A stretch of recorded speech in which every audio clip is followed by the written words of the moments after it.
کہ حضرت امام مہدی جب قرب قیامت میں تشریف لائیں گے تو وہ حضرت امام حسن کی نسل سے ہوں گے، اور آپ جانتے ہیں کہ حضرت امام مہدی کی خلافت علی منہاج النبوہ ہوگی، اور وہ خلافت پوری دنیا پر ہوگی، پوری دنیا پر اسلام کا جھنڈا لہرائے گا،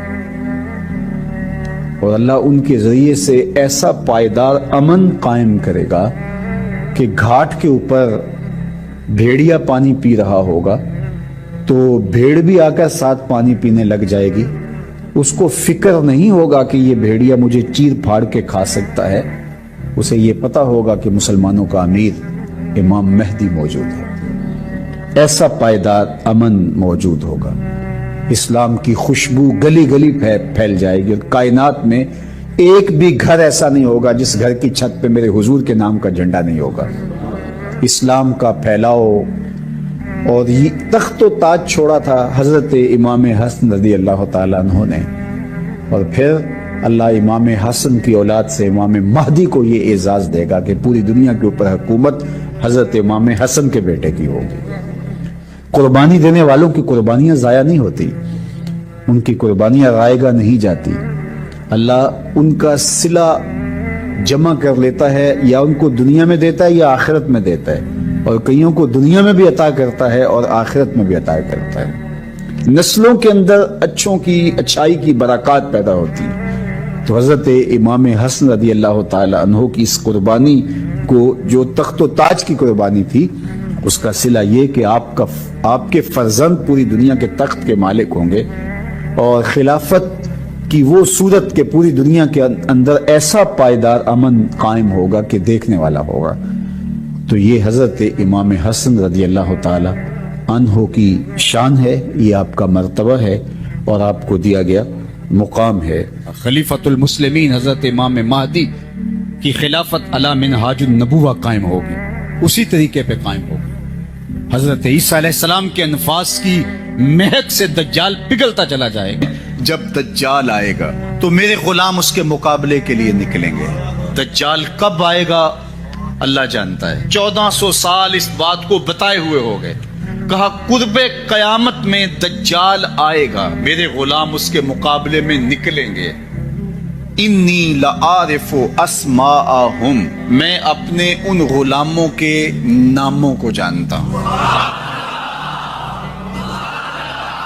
بات ختم یہاں نہیں ہوئی، یہاں ختم ہو جاتی پھر بھی کافی تھا، لیکن میرے حضور نے آگے بھی بات فرمائی، واسماء آبائہم، ان کے باپوں کے ناموں کو بھی جانتا ہوں۔ ان کے باپوں کے ناموں کو بھی، کہانی ختم نہیں ہوئی، بات آگے فرمائی، وَأَلْوَانَ خُيُولِهِمْ، جن گھوڑوں پہ چڑھ کے جہاد کریں گے میں محمد ان گھوڑوں کے رنگوں کو بھی جانتا ہوں۔ کون سا غلام، کس کا بیٹا، کس قبیلے کا فرد کس رنگ کے گھوڑے پہ بیٹھ کے جہاد کرے گا، کہا میں سب جانتا ہوں۔ جب تک پوری دنیا پر اسلام نہیں پھیل جائے گا، پوری دنیا پر اسلام نہیں پھیل جائے گا، شرق سے لے کر غرب تک، شمال سے لے کے جنوب تک، کائنات کی ایک چھت بھی ایسی نہیں ہوگی جہاں محمد عربی کے نام کا جھنڈا نہیں جھول رہا ہوگا، حضور کے نام کے پھریرے لہرا رہے ہوں گے۔ یہ اللہ کے محبوب کی عظمت ہے، کفر مٹ جائے گا۔ کیا طاقت تھی، کیا آواز تھی کہ ایسے اسود و احمر بھاگے ہوئے چلے آ رہے ہیں۔ وہ کڑکا تھا ایک بجلی کا، یا کہ صوت ہادی، عرب کی زمین جس نے ساری ہلا دی، اور زمانے نے دیکھا آج 7 ارب کی آبادی میں 1 ارب 70 کروڑ کے قریب مسلمان ہیں۔ جاپان میں سب سے تیزی سے پھیلنے والا مذہب اسلام ہے، یورپ میں سب سے تیزی سے پھیلنے والا مذہب اسلام ہے، بے عمل صحیح، جیسے بھی صحیح، لیکن حضور علیہ الصلوۃ والسلام کا دین پھیلتا چلا جا رہا ہے۔ فرمایا جنت میں کل 120 صفیں ہوں گی، ٹوٹل صفیں جنت کی 120 ہوں گی، 40 صفیں آدم علیہ السلام سے لے کے حضرت عیسیٰ علیہ السلام تک تمام نبیوں کی امتوں کی ہوں گی، 80 صفیں صرف میری امت کی ہوں گی۔ یہ ہے حضور علیہ الصلوۃ والسلام کے پیغام کی آفاقیت۔ جدھر دیکھو حضور کے دیوانے دکھائی دیتے ہیں۔ اللہ ہمیں توفیق عمل دے۔ اگر ہم سچے، کھرے، سیدھے، دو ٹوک مسلمان بن جائیں تو پوری کائنات ہمارے قدموں تلے ہے، اس لیے کہ ہم محمد عربی کے غلام ہیں۔ اور آج دیکھ لیجئے، آج ہم کٹ رہے ہیں، لٹ رہے ہیں، پٹ رہے ہیں، لیکن ہم پھر بھی شاد کام ہیں۔ آج ہم دنیا کے اوپر عددی کثرت کے باوجود بھی ذلت اور رسوائی کے گڑھوں میں گرے ہوئے ہیں۔ اتنی تعداد ہماری کبھی نہیں ہوئی تھی جتنی اس وقت دنیا کے اوپر مسلمانوں کی اب تعداد ہے۔ دنیا کی 6 ارب آبادی میں سے تقریباً 2.25 ارب مسلمان ہیں۔ 56-57 باقاعدہ اسلامی ریاستیں ہیں، اور اس کے علاوہ اللہ نے ہمیں مختلف معدنیات سے، تیل جیسی دولتوں سے مالا مال کیا ہے، ایٹمی طاقت بھی ہم خیر سے ہیں۔ لیکن اس کے باوجود جو ذلت، جو نکبت، رسوائی، پستی اور ذوبحالی ہمارا مقدر ہے، ماضی میں اس کی کوئی مثال نہیں ملتی۔ ہمیں استرداد کا، ویٹو کا حق بھی حاصل نہیں ہے۔ دنیا کی نظروں میں ہماری بے توقیری اور ناقدری کا عالم یہ ہے کہ دنیا کے جس خطے پر بھی کوئی خون بہہ رہا ہے تو آپ غور کرو تو وہ مسلمانوں کا خون بہہ رہا ہے۔ 1 انچ بھی جگہ پوری کائنات پہ ایسی نہیں جہاں خون کی ارزانی ہو اور وہ خطہ کفار کا ہو۔ جہاں بھی خون بہہ رہا ہے وہ ہمارا خون بہہ رہا ہے۔ اتنی سستی حرمت اور بے توقیری کبھی نہیں ہوئی تھی۔ میرے اور آپ کے آقا و مولا حضور نبی رحمت صلی اللہ علیہ وآلہ وسلم نے قرب قیامت کے فتنوں کا ذکر کیا اور اس دور میں آنے والی مصیبتوں کا بیان ارشاد فرمایا، اور کہا کہ ایک وقت آئے گا کہ تمہاری مثال ایسے ہوگی جس طرح بھوکے پلیٹ کے اوپر جھپٹ پڑتے ہیں، تو تم اس طرح لوگوں کی ہوس زدہ نگاہوں کا شکار ہوگے اور لوگ تمہیں اس طرح نوچ نوچ کے کھائیں گے۔ تو صحابہ نے عرض کی، یا رسول اللہ، کیا اس وقت ہم تھوڑے ہوں گے؟ فرمایا نہیں، اس وقت تمہاری تعداد بہت ساری ہوگی، لیکن تم ہوگے جھاگ کی طرح، سیلاب کے اوپر اٹھنے والی جھاگ کی طرح تم بے وزن اور بے توقیر ہوگے۔ دنیا کے اوپر تمہاری کوئی قدر نہیں ہوگی، تمہیں کوئی پوچھنے والا نہیں ہوگا۔ عرض کی، یا رسول اللہ، اس کا 56-57 اسلامی ملکوں کے حکمران غیرت کی چادر پھاڑ چکے ہیں، ہماری بیٹیاں غیروں کے نرغے میں ہیں۔ ایک وہ وقت تھا کہ دیبل کے ساحل پہ ایک بیٹی ناہید نے پکارا تھا تو محمد بن قاسم اللہ کے قہر کی بجلی بن کے آیا تھا، اور آج کتنی بیٹیاں غیروں کے نرغے میں ہیں۔ ہے کوئی ان کی فریاد سننے والا؟ کوئی آکھے وارث شاہ نو اج قبراں وچوں بول، اج کتاب عشق دا کوئی اگلا ورکا بھول۔ ایک روئی سی تی پنجاب دی تو لکھ لکھ مارے وین، اج لکھاں تیاں دیس تیرے دیاں وارث شاہ تینوں کہن۔ آفیہ بیٹی قوم تیری دی رووے تے کرلاوے، کیڑا او دے اتھرو پونجے کیڑا چپ کراوے۔ اج دین نبی دا وانگ یتیماں کر کر دکے کھاوے، کتھوں لباں عمر بہادر جڑا روندے نوں گل لاوے۔ آج یہ ہمارا حال ہے اور یہ ہماری صورتحال ہے جس سے ہم گزر رہے ہیں۔ تو میرے حضور علیہ السلام نے دور موجود کے اندر ہم جہاں جس نہج پہ پہنچے ہیں اس کی نشاندہی بھی کرائی، اور پھر یہ بھی بتایا کہ اس کا سبب وہن کا مرض ہوگا، اور وہن کا مرض ہے کیا وہ بھی بتایا، دنیا کی محبت اور کراہیت موت۔ آج دنیا کی محبت رچ بس گئی ہے۔ ہر شخص بظاہر تو یہ کہتا ہے کہ بچوں کا پیٹ پالنے کے لیے یہ دن رات کوشاں ہوں، جبکہ پیٹ کا اتنا لمبا چوڑا تقاضا تو نہیں ہے۔ دنیا کی محبت نے توڑ کے رکھ دیا، ہم قدریں پامال کر چکے ہیں، ہماری زندگی بے ترتیب ہو کے رہ گئی ہے، مقصد حیات سے غافل ہو گئے ہیں، 2 دنی 4 کے چکر میں جو جہاں بھی ہے وہاں مطمئن نہیں ہے۔ راتوں رات امیر ہو جاؤ، اس کے لیے کوئی قدر کا پامال کرنی پڑے، کسی کا خون نچوڑنا پڑے، کسی پر ظلم، جور اور جبر کا بازار گرم کرنا پڑے، لیکن مجھے دولت مند ہونا چاہیے۔ تو حب دنیا برباد کر کے رکھ دیتی ہے، اور آج یہ ہمارے اندر کوٹ کوٹ کے بڑی خواہشات کے جہاں آباد ہیں، اور ہم بس اسی چکر میں دن رات